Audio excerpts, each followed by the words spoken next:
Hi, I'm Mansi Fadke, Deputy Editor with ThePrint. There are assembly elections scheduled in Maharashtra and the state votes on the 20th of November. And in the run-up to these elections, the ruling Mahayuti is facing a constant criticism from the opposition Mahavikas Aghadi, and that is that the Mahayuti has left the state's coffers almost empty by doling out one subsidy after another, one incentive after another, because it supposedly feels underconfident facing the election. In this video, I am going to try and dissect the numbers, the actual numbers, and dissect exactly what is the state of Maharashtra finances today. The Mahayuti comprises the Bharatiya Janata Party, the Eknath Shinde-led Shiv Sena and the Ajit Pawar-led NCP, whereas the opposition Mahavikas Aghadi comprises the Shiv Sena Uddhav Balasaheb Thackeray Party, which is the Shiv Sena UBT, the NCP Sharad Chandra Pawar and the Congress. Now coming back to the state's finances, a close look at numbers shows that while Maharashtra has sufficient headroom to spend, the volley of incentives will perhaps limit the state's ability to ramp up capital expenditure beyond a point. Now, the capital expenditure is the amount of money that the state spends on asset creation, on infrastructure. For this fiscal in particular, a rise in interest payments and pensions has also been weighing down on the state's overall expenditure, limiting capital expenditure as per the budget estimates. The numbers also show that the state's fiscal deficit and debt have shot up by 63% and 24% respectively, but are still within the recommended limits set down by the 15th Finance Commission. A senior state government official, while speaking to me on this topic, said, as per limits set by the 15th Finance Commission, Maharashtra's fiscal debt is well within the recommended level. The expenditure on payouts and subsidies has definitely gone up, but if Maharashtra does have the room to spend money, then it depends on the priority of every government, how it wants to spend that money. This government has clearly identified its priority, and that is in a way helping the government focus and deliver. The 15th Finance Commission has recommended a fiscal deficit limit of 3% between 2023 and 2026 for states. As per the 2024-25 budgeted estimates for Maharashtra, the fiscal deficit is projected to be at 2.59%. Officials from the State Finance Department said that the process of calculating the revised estimates for the year 2024-25 is still underway, and the revised estimates will be available only by February. Since September, the Mahayuti government took some 165 cabinet decisions in 6 meetings. In the last 2 days before the Code of Conduct came into place, in mid-October, 560 government resolutions were passed. The impact of all of these decisions on the state's financial health will be clear only once the revised estimates are ready in February. Now, all these populist schemes and decisions come close on the heels of a very lackluster performance of the Mahayuti in the Lok Sabha elections in Maharashtra. In the Lok Sabha elections, the Mahayuti cumulatively managed to win just 17 of Maharashtra's 48 seats, whereas the Mahavikas Aghadi won 30 of Maharashtra's 48 seats. One seat went to an independent who was a Congress rebel and who eventually aligned himself with the Mahavikas Aghadi. After the Lok Sabha election in the month of July, when the state government presented its full budget for the 2024-25 fiscal, it introduced a multitude of schemes for different target groups. These included the Mahayuti government's flagship Maji Ladki Bahin scheme, under which the state government gives 1500 rupees a month to eligible women in the age group of 21 to 65 years with an annual family income of less than 2.5 lakh rupees. Deputy Chief Minister Ajit Pawar, who also holds the finance portfolio, set aside 46,000 crore rupees a year for this particular scheme. Other schemes introduced in the budget include free higher education for girls from the economically weaker sections or the backward classes, 3 free of cost gas cylinders for eligible households, financial assistance for cotton, soya bean and onion farmers, free electricity to farmers through solar pumps, and an apprenticeship scheme for the youth that is expected to cost the state exchequer 10,000 crore rupees a year. The MVA has often criticized the government for putting a fiscal strain on Maharashtra. For example, last month in a post on social media platform X, Supriya Sule, who is an MP from the NCP Sharad Chandra Pawar party, who represents the Baramati constituency, said Maharashtra's fiscal deficit had reached alarming levels, driven by failed economic policies and unchecked spending. Earlier this month, Congress State President Nana Patole said that Maharashtra is facing a fiscal crisis and has to borrow money to even pay salaries.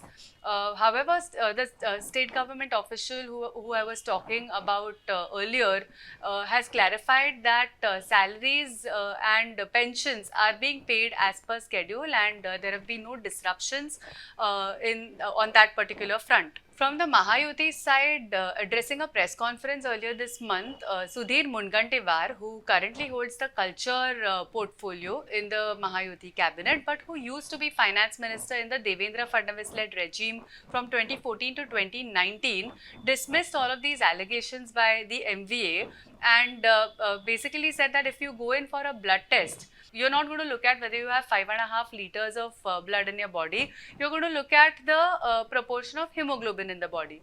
What he meant to say is that the numbers should not be seen in isolation, but they should be seen as a percentage of the state's overall gross state domestic product, which he says has grown phenomenally ever since the Mahayuti government came to power. There is a chart on the screen that shows the growth in the state's GSDP, the gross state domestic product, from 2014-15 to 2024-25.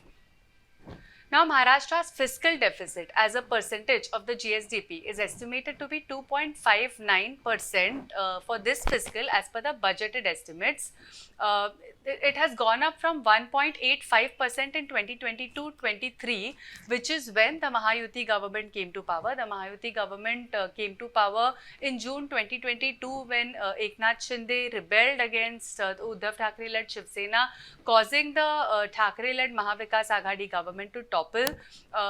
Shinde then claimed to be the real Shiv Sena with a majority of MLAs, joined hands with the BJP to form a state government in Maharashtra and came to power in June 2022.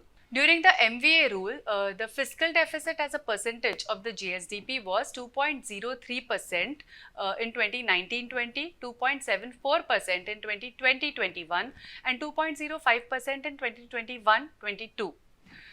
Again, the fiscal deficit as a percentage of GSDP over the last 10 years is on your screen. So, you will be able to see how the state has managed its deficit since 2014, 2015 to 2024, 25. A state government source said the finance department had been putting up adverse remarks on almost every proposal that went to the cabinet after the Lok Sabha election. On one of those proposals, it had warned about the shooting fiscal deficit, saying that the state cannot accept more financial burden. In the case of yet another proposal that was put up by the Public Works Department, it had observed that the state had already crossed its fiscal limit for raising loans. State government officials say that the finance department is always known to take a cautious view, but largely if the government has decided to use this fiscal space by spending on a particular focus area, there will naturally be a squeeze on other areas. Similarly, while Maharashtra's debt stock has surged by 166% from 2.94 lakh crore in 2014-2015 to an estimated 7.82 lakh crore in 2024-25, the rise is not as dramatic if you see it through the prism of as a percentage of the GSDP. The state's debt as a percentage of the GSDP was 16.54% in 2014-15, while in 2024-25 it is estimated to be 18.35%, the same as in 2021-22, which was the last full year of the Mahavikas Aghadi government. As per the medium-term fiscal policy strategy statement and disclosures for Maharashtra 2023-24, the prescribed debt to GSDP ratio is 25%. For this fiscal, the state's GSDP is estimated to be 42.67 lakh crore rupees, up from the 36.45 lakh crore rupees in 2022-23 when the Mahayuti government came to power. During his briefing with reporters, Mungantiwar also liked to point to how the GSDP, which has consistently shown an uptick since 2014-15, slowed down and decelerated only during the MVA government's tenure. In 2019-2020, the GSDP was 26.56 lakh crore, while in 2020-21, it dipped to 26.10 lakh crore. The MVA government came to power in November 2019, and it has to be noted that it had to battle the COVID-19 pandemic from March 2020, and which lasted for a significant and the severity of it lasted for a significant portion of the MVA government's tenure. Now, officials explained that the most of the amount being spent on these schemes that have been introduced since the Lok Sabha election will be counted as the state's revenue expenditure. Revenue expenditure is the amount that is spent for the normal functioning of any government. It forms a bulk of the expenditure incurred by any government. It can be broadly divided into three categories, which is interest payments on loans, salaries, and subsidies.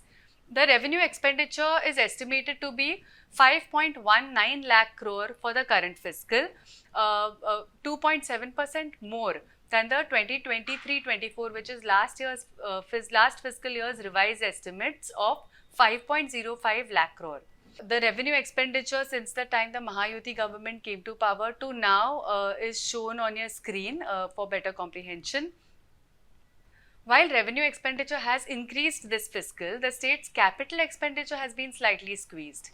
The capital expenditure estimated for 2024-25 is lower than the revised estimates for the previous fiscal. As per the revised estimates for the previous fiscal, the capital expenditure was 94,850.87 crore rupees, while the budgeted capital expenditure for the current ongoing fiscal is 92,779.63 crore rupees. Overall, since the government came to power, the capital expenditure has increased from 66,308.02 crore rupees in 2022 to an estimated 92,779.63 crore rupees now. This year's dip in capital expenditure, if we look at how the numbers are placed, is also a result of a rise in revenue expenditure due to interest payments and pensions rather than subsidies. A breakdown of the revenue expenditure shows that the budgeted development expenditure is 3.32 lakh crore, down from last fiscal's 3.53 lakh crore rupees as per the revised estimates. On the other hand, the budgeted non-development expenditure, which includes the salaries and routine expenses that go into the functioning of any government, has risen to 1.86 lakh crore. In 2023-24, the non-development expenditure as per the revised estimates was 1.52 lakh crore.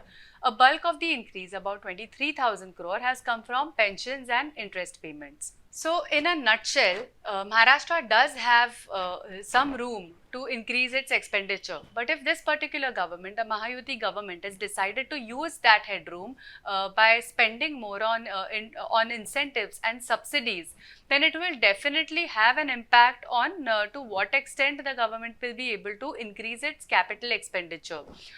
Because as one of the officials quoted above said, if you increase expenditure on one particular area, another area is bound to undergo a squeeze.